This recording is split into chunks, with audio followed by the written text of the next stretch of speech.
Good morning. I'm back.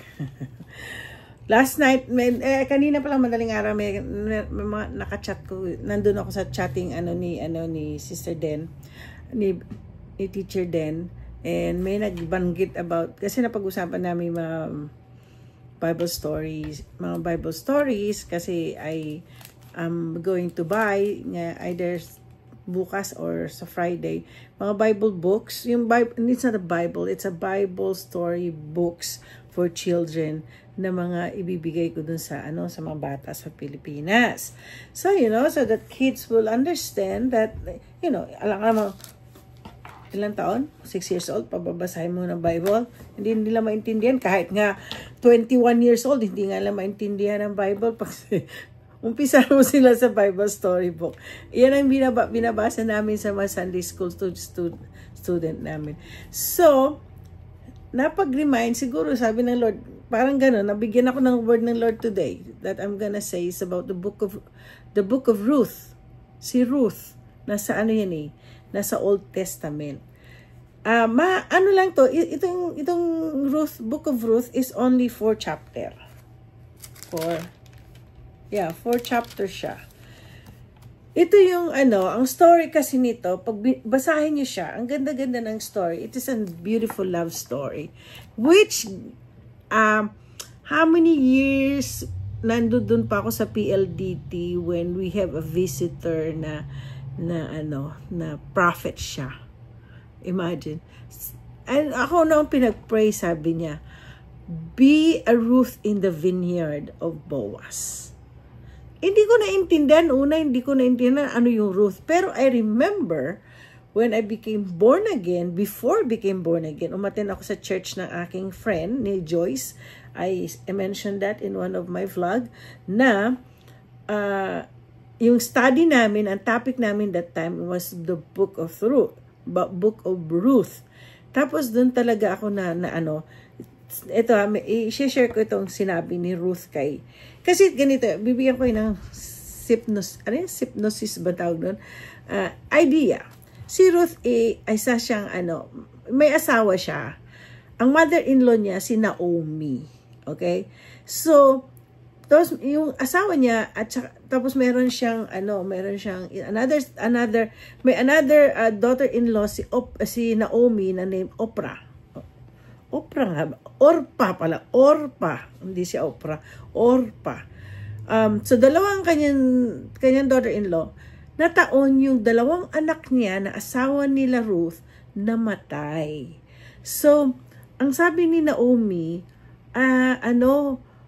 bumalik na lang kayo sa bayan nyo. Bumalik na lang kayo kung saan kayo nanggaling.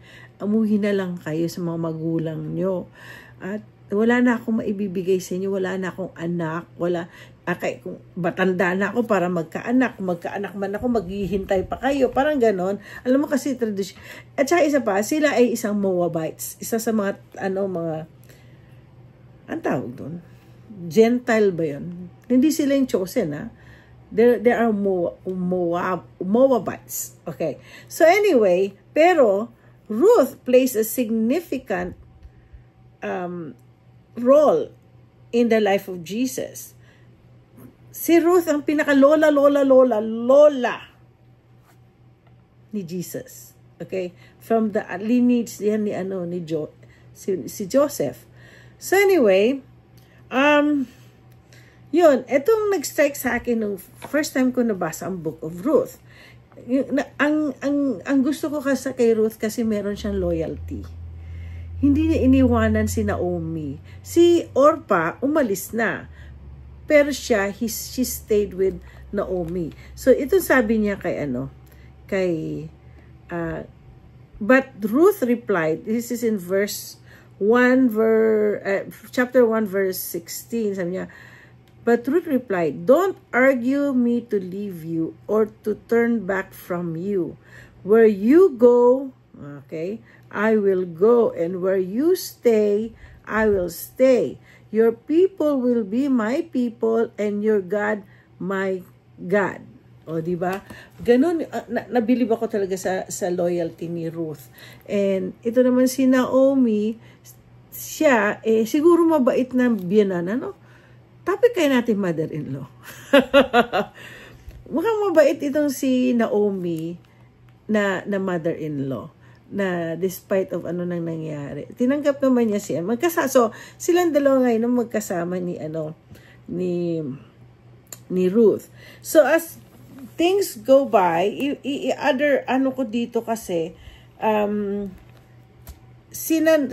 doon sa bayan ni Naomi, ay nandoon si Boaz. Si Boaz isang mayaman na relative ni at Naomi had a relative on her husband's side from the clan of Elimelech, a man of standing whose name was Boaz. Mayaman si Boaz. So, and Ruth, the Moabites, said to Naomi, "Let me go to the fields and pick up the leftover grain behind anyone in whose eyes I find favor." Tinutulungan ni Ruth si Naomi kumita para naman mabuhay sila. So si Boaz kasi mukha siyang hasyendero, mukha siyang marami siyang lupain parang ang tawag doon, sila farmer ba yon? Tapos sila kailangan kumuha sila ng wheat, ganon. Doon kasi banda sa sa Israel, hindi ko pa alam kung Israel nga yun or basta doon sa lugar na yun, wheat ang kanilang hindi rice. Wala sa Bible ang rice. Wheat. So anyway, etong life, nung binasa ko tong chapter ni Ruth, inom muna ako ng kape ha. Itong buhay ni Ruth, itong sharing ko is good for the single people. I really have the desire to find my husband. I call it my God's best. So I let God write my love story.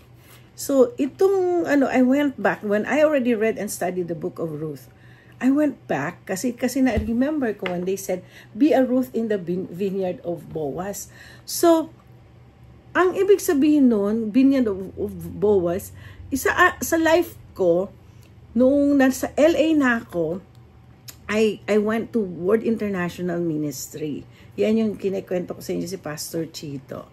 So, Pastor Chito is a very helpful pastor. Nandun kami open, naging Sunday school teacher ako, naging kasama ako sa youth ministry.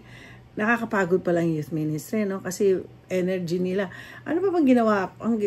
Bago ako naging single ministry, So, very visible ako sa church. Okay? So, lalo na sa Sunday school. So, ako naging Sunday school, not knowingly na noong naghahanap si Lay Bautista, pamangkin ng pastor ko yun na nung nagpunta siya dito sa Tacoma, na-meet niya sa husband ko, ang sabi niya sa husband ko, "I'll find you a wife." So, nung nag-pray daw siya sa akin, pag uwi niya sa LA, nag-pray siya sa Lord kung sino sa single ang ipapakilala niya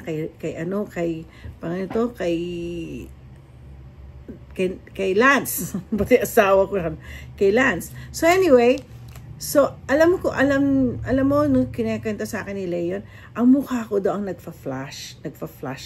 Tapos ako teacher ako ng mga anak niya sa Sunday school namin. So yun nagkaroon ng revelation na talagang what you do in the ministry, alam niyo sa totoo lang, nung single ako, I read a lot of books na testimony ng mga how they find their husband according to God's will. Yung parang ganon, yes, let God find you a guy. At saka sabi nga, pray specifically. Alam niyo sa totoo lang, when I prayed specifically for the character ng husband ko, is just like my dad. Yeah. Gusto ko kagaya ng daddy ko. Yes! Kagaya ng daddy ko ang aking asawa. Lalo na wisdom and money. Marunong mawak ng pera asawa ko. So anyway, ako, magaling akong humanap ng pera. Magaling din akong gumastos ng pera. Pero ang asawa ko, marunong siyang humawak ng pera. So, kita niyo kung paano nag-aanong Lord, isang gastadoro at saka isang matipid, pinagsama. And also, yung character ng asawa ko at saka character ko are very opposite. You guys, I don't believe in Chinese, yung inaano na mga Chinese character, pero we read yung birth namin. Ako kasi rabbit ako, tapos asawa ko yata is rooster or cock. Basta, they don't, hindi sila magkasundo. Wag na wag. So, pero this is God's will. Alam mo, compromise kaming dalawa. We are love ways. Lalo na, nag-aaway din kami. Tanungan ni Roel kung inaaway ko asawa ko or nag-aaway kami. Oo, inaaway ko siya lalo na pag inuutusan ako, gutom na gutom ako. Nandun ako nag-freak out. Kaya nga alam niyo, Proverbs 31, si teacher din, binasa niya yan. Yun, nung single ako, Lord, I want to be this kind of a woman when I'm gonna get married. It is true. So, it's like that. That's why the book of Ruth it plays a very important in my life. Because of this, I really studied it. So, yun, nung naging very busy ako sa ministry, naging busy ako sa nakikita ako, syempre. So, imagine how God works in a mysterious way. Biglang yung mukha ko nag-ano kay Leia. Ito si Leia, sabi ni Leia, sige, subukan mo, pininit niya talaga magkakilala kami. Yan. Ganun na nangyari sa love story namin. Pero, yan, at least ngayon na-istorya ko na sa inyo kung paano kami nag-meet. Nag-meet kami through Sister Leia. Dahil pinagsama kami and God uses her na mag-meet kami. So, the rest, at saka alam mo yung nangyari, naikwento ko na sa inyo yung visa ko nung naging working visa ko na ma-expired. See, when ang Lord, when He answers, hindi siya laging late. Hindi siya delayed. Lagi siyang on time. Sa life ko, on time na mag-expire na yung working visa ko, He has me meet my husband. Ay nako, hindi na lang sumunod na ako sa flow na kung ano yung ginawa ng Lord sa akin hanggang sa yung letter na binigay ko sa boss ko. Tapos sinabi ako ng boss ko, you will meet your husband soon.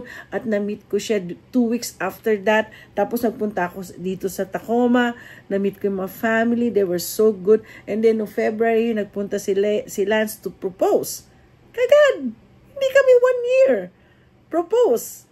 I met him in November 2023. Nag-propose siya February 2024. Then we got married September 2024. Ganyan ang Lord. Hindi siya sa pamantagalan. Kasi sinasabi na yung long term ang relationship, short term. Kami ng asawa ko, God's term. Kaya ang God's term talagang, ngayon, sa September 24, we're gonna be celebrating our 20th anniversary. So, kayong mga single, don't lose hope. Kaya lang, may mga single na deny sila, ayaw nila, hindi na ako mag-asawa, ayoko, we're gonna be single. Yes, you're professing it, so magiging single ka the rest of your life. Pero ako, I did not. Meron nga nagsabi sa church namin na, oh, naku, mukha yata si Sir Maniton, single blessedness. Oh no, I rebuke that in the name of Jesus. Ginaganon ko yon. Hindi, gusto ko talaga meron akong partner in life pag ako'y tumanda. So, ang nangyari is talagang pinoprofess ko na, Lord, I pray na bigyan mo ko ng partner in life according to your will. Yung lalaking mahal na mahal ka, Panginoon, sa second lang ako. Ganon. So, kaya kayong mga single, don't lose hope. You just have to desire. Remember, sabi ng Lord, God will give you the desire of your heart. My desire of my heart is to get married and be happy. So, ganon. And be happy serving the Lord. So, ganon ang nangyari. So, ang iba kasi, hindi pa nila nakikilala yung partner in life na maraming reto, ganyan nangyari sa akin. Pero, ang focus nyo ang Lord. Kausapin nyo ang Lord kung anong plano and He will make your path straight. Okay, babush. Ako'y gabi tuloy. Mag-start na ako magtrabaho. It's almost 10 o'clock na. Late ako pumasok ngayon eh. So, okay. Always remember, God loves you and I love you. God bless. May correction sa date. Sabi ko 2023 tsaka 2024. Sorry, November 2004. Tama, 2004, na-meet ko ang asawa ko. Then, nagkinasal kami September 2005. That was the start na nag-expire ang aking working visa. Tingnan nyo ang how God made it sa on time. Okay? Yun lang. Correction. 2004 kami nag-meet. 2005 kami. September 24, 2005. Kaya 20 years na kami. Okay, babush.